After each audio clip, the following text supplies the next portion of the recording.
ओम नमो नारायण। आप सब स्वस्थ रहें, यही कामना है। तो ये जीवन बड़ा ही मूल्यवान है और हमें अपना एक एक एक क्षण हमारा बड़ा कीमती है, बहुत अमूल्य है और हमें उसको नहीं गंवाना चाहिए।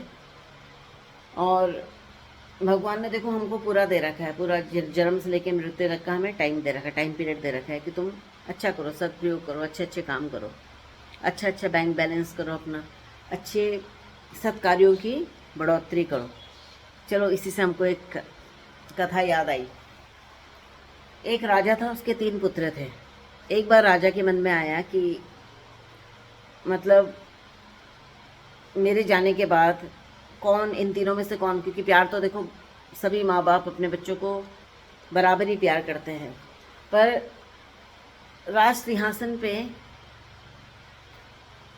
कौन बैठेगा, कौन मतलब उत्तराधिकारी होगा, मतलब जो श्रेष्ठ होगा उसी को ही बनाया जाएगा तीनों में से।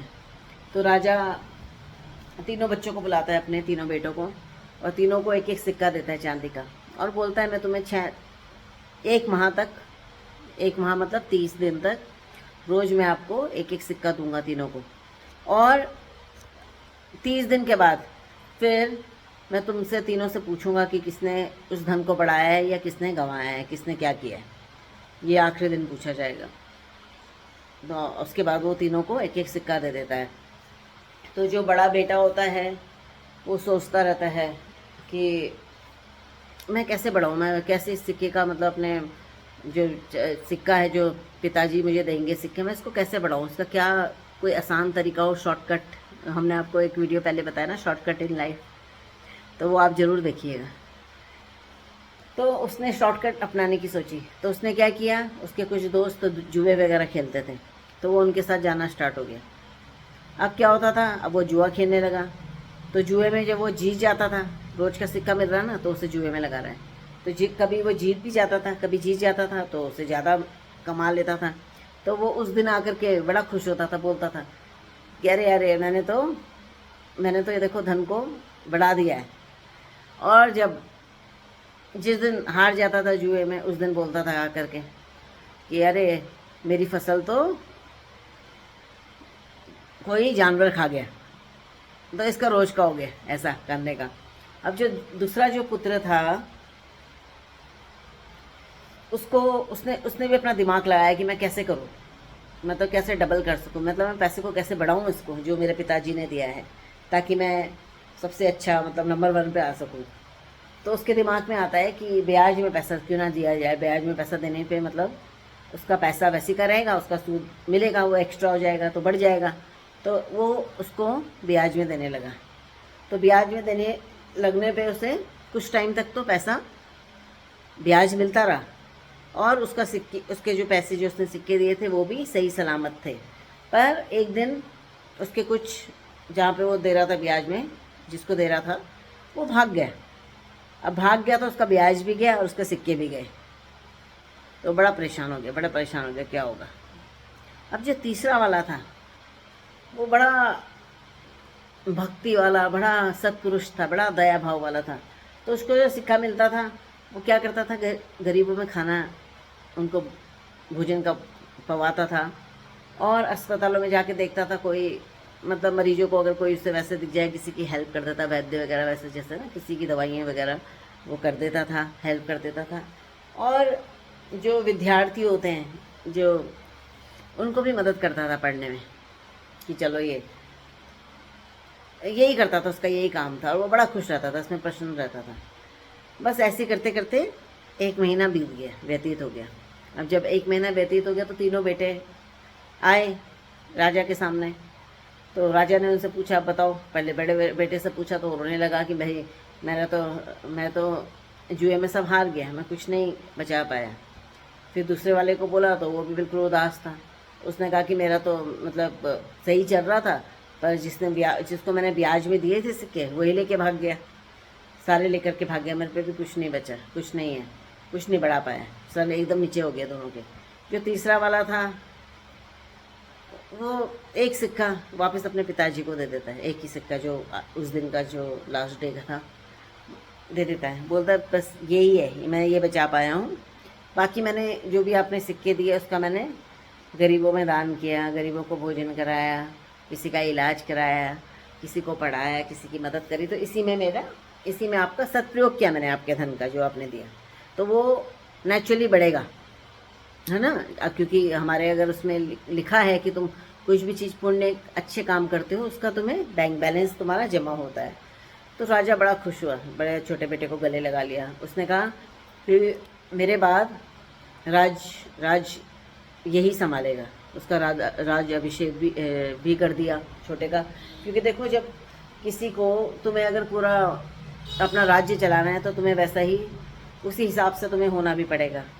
और राज भी वही कर सकता है जो अंदर से अच्छा हो, दयालु हो, जो सत्पुरुष हो, वही राज कर सकता है। क्रूर होगा, कुछ होगा तो ये बस अपनी प्रजा को दुखी करेंगे। तो ये तो एक छोटी सी कहानी थी। तो इसी तरह हम सबको भी भगवान भी हमारे को एक सिक्का रोज का दे रहा है। जब से हम जन्म हुआ है, जब से हमारे मरण तक दे ही रहा है कि अब तुम्हारे ऊपर है कि हमारे ऊपर है कि हम उसे कैसा उसको यूज़ करें, उसका सदप्रयोग करें या उसका दुरुपयोग करें। यह सब कुछ हमारे ऊपर डिपेंड करता है। इसीलिए हम सबको, अब वो इंटरफेयर भी नहीं करता तब तक, बिल्कुल इंटरफेयर नहीं करेगा। इसीलिए हम सबको अपना एक एक क्षण अच्छे उसमें निकालना चाहिए, अच्छे कार्यों में करना चाहिए। और देखो, हमारे को हाथ मिले हैं तो अच्छा करने के लिए मिले हैं हाथ, कि हमें इससे बहुत अच्छा काम करना चाहिए, हमें दान पुण्य करना चाहिए, हमें कुछ भी अच्छा काम, कोई भी रिलेटेड कुछ भी हो सकता है, सोशल वर्क हो गया, कुछ भी अच्छा करना है हमें। बस हाथ इसीलिए मिले, आँख हमें इसलिए मिली है कि अच्छा देखना है, अच्छी पुस्तकें पढ़नी है, अच्छा उसको ग्रहण करना है और भगवत दर्शन करने हैं। भगवान यही है, आँख इसीलिए मिली है ना। आँख इसलिए नहीं मिली कि हम कार्टून देखें या सड़ी गड़ी पिक्चरें देखें या दूसरों की माँ बहनों को देखें, नहीं, इसलिए नहीं मिली आँखें। आँखें मिली हैं हमें, इसका सदप्रयोग होना चाहिए। सदप्रयोग मतलब हमें इसको अच्छी जगह यूज़ करना चाहिए। हमें अच्छा, कोई भी चीज़ अगर हम देख रहे तो वो अच्छा होना चाहिए, उसका सदप्रयोग करना चाहिए। हमारे को अपने पैर भगवान ने दिए हैं। पैर इसलिए दिए हैं, ये नहीं इसलिए नहीं दिए कि तुम पब में जा रहे हो, डिस्को में जा रहे हो, डिस्को कर रहे हो या ऐसी जगहों में जा रहे हो, नहीं। पैर इसलिए दिए हैं कि तुम ये पैरों से तुम अच्छी जगहों, तीर्थों में जाओ, अच्छी अच्छी जगहों में जाओ, ठीक है ना। वो उसके लिए यूज़ करो पैरों को, उसका इस्तेमाल करो। बुद्धि इसलिए मिली है तुम्हें कि तुम इसका सदप्रयोग करो, दुरुपयोग नहीं करो, सदप्रयोग करो। सदप्रयोग मतलब अच्छा प्रयोग करना है तुम्हें, सब कुछ अच्छा करना है। बुद्धि तुम्हें इसलिए मिली है। ये नहीं वैसी बुद्धि नहीं करनी हो जैसे अभी केस हो रहा कि अभी ये जो लड़की ने किया, सोनम ने बुद्धि अपना इस्तेमाल करके अपने ये पति को मरवा दिया, ये कर दिया। ऐसी बुद्धि, ये दुरुपयोग है बुद्धियों का। इसलिए भगवान ने नहीं दी तुम्हें कि तुम कुकर्म करो, तुम उससे दूसरों को हानि पहुँचाओ, नहीं। हमारे को बुद्धि इसलिए मिली है कि हम उसका सदप्रयोग करें, अच्छा प्रयोग करें। देखो, बहुत सिंपल है, बहुत, इट इज़ वेरी सिंपल। तुम्हें अगर हो रहा है, मैं कह रही तुम्हें किसी से नहीं पसंद है, बेटर आप डिस्टेंस मेंटेन करो, किसी के लिए बुरा मत सोचो, नहीं, बुरा मत करो, वो ज़्यादा बेटर है हमारे हिसाब से, है ना। ऐसे दुष्काम कर देते हैं लोग, ऐसे कर देते हैं, फिर उसके बाद कुछ रिजल्ट नहीं मिलता। आखिर जेल होगी तुम्हें, फांसी होगी तुम्हें, ऐसे काम क्यों करने हैं, है ना। तो कोई भी चीज़ें नहीं है। तो अब मैं तो बड़ा यंग जनरेशन की, जो आज की जनरेशन है, उनसे यही कहना चाहूँगी कि देखो, अगर तुम्हें मैरिज विवाह नहीं करना तो ना करो, चाहे वो लड़का हो या लड़की हो, पर किसी दूसरे की लाइफ खराब मत करो, है ना। ऐसा कुछ नहीं है, सिंगल रहो, अपना ध्यान अध्ययन करो। ज़बरदस्ती नहीं है कि करना ही है, यही है, कुछ नहीं है। और भी साधु लाइफ जियो अपना, कोई बात नहीं। अगर तुम्हें नहीं पसंद है, नहीं करो, ज़बरदस्ती मत करो, पर दूसरे की लाइफ ख़राब मत करो, ठीक है ना। और अगर करो तो उसे पूरी ईमानदारी के साथ निभाओ और इस तरह की चीज़ें जब हम देखते हैं तो हमारा लोग डिस्टर्ब हो जाते हैं, क्योंकि आजकल तुम ये सब इसलिए हो रहे, क्राइम्स इसलिए हो रहे क्योंकि देखो ना आजकल जो लोग देखते हैं धारावाहिक वगैरह, क्या धारावाहिकों में आ रहा है, सब उठ पटांग, सब गलत। उसी से बच्चे प्रभावित हो रहे हैं, इसी के कारण बच्चे प्रभावित हो रहे हैं। तो ये तो पहले कोशिश करो कि अब तो देखो, जब पहले था, पहले सीरियल्स वगैरह भी कितने अच्छे होते थे और ज्ञानवर्धक होता था, उसमें ज्ञान मिलता था तुम्हें। आजकल क्या है, आजकल ये सारा क्राइम लोग देख रहे हैं, तो वही चीज़ दिमाग में धर जाता है।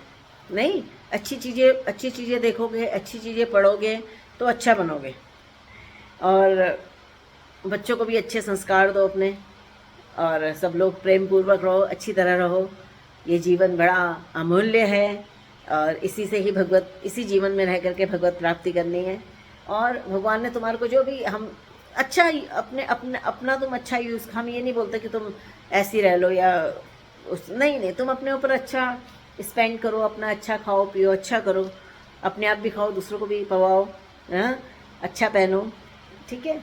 और ऐसा नहीं हम बोलते कि अपने ऊपर नहीं, अपने ऊपर करो, है ना, करो, कोई वो नहीं है।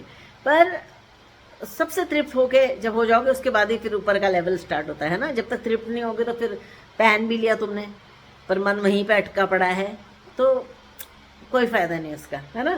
तृप्त हो जाओ कोई भी चीज़, और जैसे पका हुआ फल खुद ही स्वयं गिर जाता है। जब तुम्हारा सारी चीज़ों से तुम ऊपर उठ जाओगे तो तुम खुद ही ये सारी चीज़ें हट के तुम खुद ही वैराग्य की तरफ तुम्हें समझ आए। देखो धीरे धीरे तो हमारे दांत भी झड़ने लग जाएंगे। क्यों समय के साथ सब कुछ होता है। तो देखो जब झड़ रहे हैं, दांत भी झड़ने लगे, मतलब उस टाइम पे हमें भोजन भी, मतलब जब झड़ने का मतलब हो गया दांत झड़ने स्टार्ट हो गए, है ना। तो इसका मतलब क्या हुआ, इसका मतलब है अब तुम अपने खान पान में थोड़ा रोक लगा लो, अब वैसे ही खाओ, अब हल्का हल्का, क्योंकि दांत नहीं है तो कैसा, अब ये थोड़ा ना कि तुम खाने में लगे, खाने में नहीं, फिर हल्का सादा भोजन कर लो, अपना खिचड़ी पाओ, हल्की सी दलिया पाओ, नहीं, और बाकी चीज़ अपना भगवत नाम करो। धीरे धीरे सब खत्म होता रहेगा, धीरे धीरे देखो हम छूटेगा ही, ये सब छूटना ही है। तो ज़्यादा अच्छा है कि हम जानबूझ के खुद ही छोड़ दो। तो चलो आप सब लोग अपना ख्याल रखिए। जय श्री राम, जय राधे कृष्ण।